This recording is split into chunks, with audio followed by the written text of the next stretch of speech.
The hockey community is honoring one of their own tonight after a Rehoboth teenager was tragically killed over the weekend. I'm Mike Montecalvo. Dylan Quinn was killed when the vehicle he was a passenger in crashed in Berkeley, Massachusetts on Sunday morning. The high school junior was a goalie for a regional hockey team. At a game tonight in Attleboro, players paid tribute to him. That's where we find 12 News reporter Amanda Pitts, who's there now to tell us how he was remembered tonight. Amanda?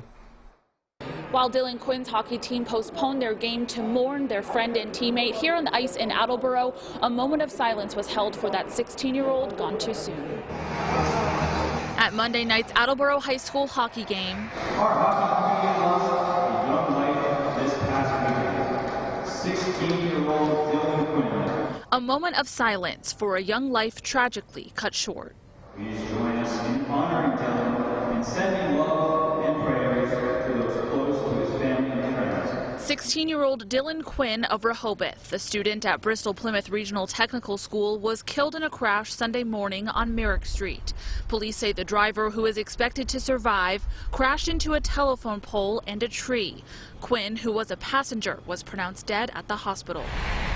The high school junior's helmet now lies at the crash scene, surrounded by flowers.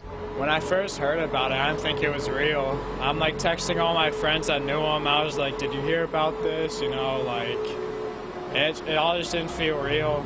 Nathan Conroy, a player for Attleboro's hockey team, grew up on the ice with Quinn. He was a great goalie. He was a real nice kid. You know, he was never getting down on anyone, even after a loss. Quinn was a goalie for the Southeastern Bristol Plymouth Regional Hockey Team. If something happens in the hockey community, it affects everybody. Attleboro coach Gary Warren, whose son was a goalie, says the loss hits close to home. I mean, I asked around, you know, anybody that knew Dylan, and a couple of my players knew him, a couple of them played with him. So, yeah, it hits home. It really does. And, you know, you have that little emptiness, but then you got a little bit, hey, let me do a little something extra for Dylan out here, you know.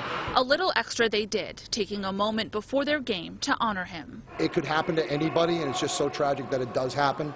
So this is our way of just, you know, honoring Dylan and the family and just showing them that we do care.